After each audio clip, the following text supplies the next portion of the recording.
As scheduled today, Disney made their presentation to the Orange County Economic Recovery Task Force, and the headline is Walt Disney World Magic Kingdom will be open on July 11th. Following this, Epcot, Animal Kingdom, Hollywood Studios, those parks would open up on July 15th. At the outset, I'm a bit surprised that it's July 11th. I thought, as I mentioned yesterday, that it would be something like July 1st, that being the first day that they had open on the calendar. Not sure why, they felt they had to wait those 10 days. They know better than I do, obviously. So there it is, July 11th. Actually, one possibility that was suggested to me was that Disney may be trying to align the two coasts, Disneyland in California, Disney World in Florida. They want to try to maybe get those parks open at the same time. Personally, I think that's a great idea. I feel like that's better for everyone that both parks open at the same time. We'll see. The announcement also confirmed that there will be soft openings prior to July 11th, though no specific dates were mentioned, or even who would get to go other than cast members. Cast members were the only specific group that would be invited. Otherwise, it did say invited guests. Now, that could be, media, could be annual pass holders, it could be neither of those. It could just be people that they choose, they want to invite to the soft opening.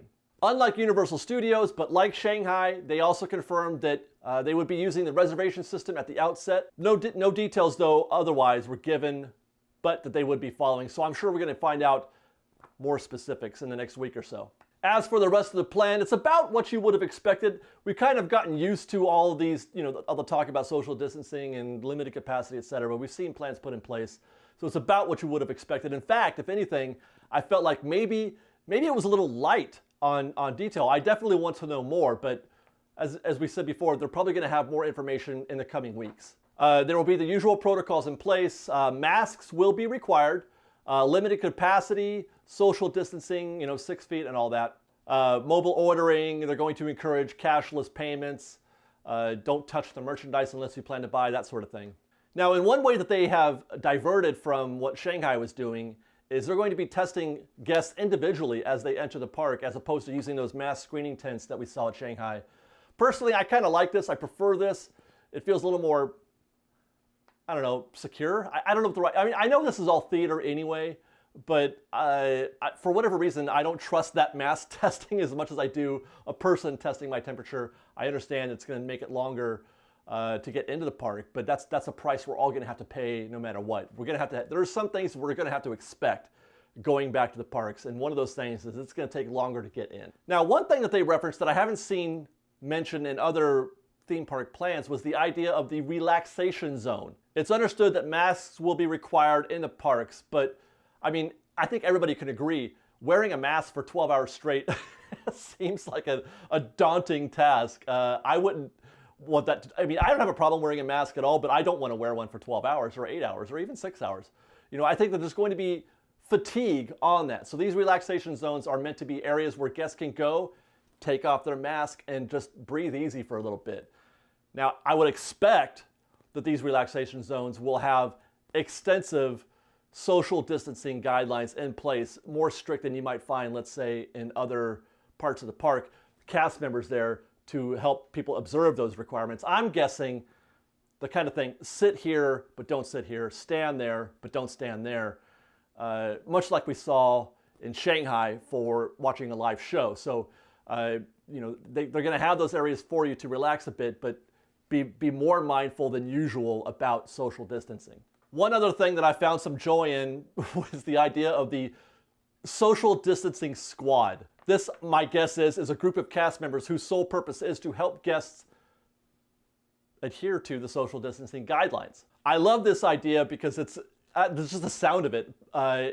It's going to help people be compliant, but in a very Disney way. I expect that these are going to be very pleasant group of cast members doing this, and it's going to, I think, encourage people to be more mindful than they might normally be. There's one thing that I think that we can count on Disney doing is coaching guests through this without any of the, or less of maybe, the animosity that we've seen on social media. We've all seen the videos of people just losing their minds because they were asked to wear a mask or stand here but not there. We've seen the videos. We've seen the customers get upset. We've seen the cast members, engage with these people. That's one thing I'm looking forward to, is seeing how Disney manages this in a way that is uniquely Disney. I'm looking forward to that. Speaking of markers and signs, Disney also provided some examples of that signage that we might find throughout the park. Mostly reminders to wear masks and respect the 6 feet rule, but there's also indicators of where to sit or to where not to sit. And also there was one that said, you know, don't move the chairs, which good luck with that. I mean, I have a lot of faith in my fellow man, but this is one of those areas that I've come to expect where people just can't seem to follow the rules in terms of where to sit and where not to sit. People are going to sit and do what they want in a lot of cases. So that's one thing I'm going to be keeping my eye on, is how useful those signs will be. I have low expectations, but here's to hoping that they are still few and far between, and they are handled with a lot of grace by both the cast members and the guests. Really, there's no reason to be angry about this. I guess as a little side note for you guests going to Disney World soon, or Universal, there's no reason to be angry. They're just trying to help everybody. The rules are there for everybody, and they're not trying to oppress you. They're not trying to keep you down. If you disagree, you can say that, but there's really no point in not following the rules. And with that pretty much covers everything that was announced today, albeit not as much detail as we had hoped. What do you guys think? Frankly, I want to know more about the reservation system. I want to know more about previously purchased tickets. That's where I'm thinking the most. And I also want to know about Disneyland, but I don't think that's going to take long. I do have a sneaking suspicion that Disney is in fact trying to coordinate the two coasts. It makes a lot of sense. So we've got this announcement. We've got something probably coming up in a week or so with respect to more detail, like the hotels or the reservation system. And I think we are going to be hearing from Disneyland very soon. I think, as I mentioned yesterday, that we're going to be getting an announcement at first about Downtown Disney very soon, and then a proposal. It's kind of hard to predict that, actually, because we haven't really even entered Phase 3 yet, or not anywhere close to it. I mean, it's relative what close is, but we just kind of got into Phase 2, so I'm not sure if they can put a plan out in advance of any kind of confirmation that we're into Phase 3 here in California. But having said that, I do think that the signals that we're getting from Governor Newsom and elsewhere are that it's imminent. I think they're going to move into Phase 3 in short order. And with that, until next time, guys, thank you very much for watching.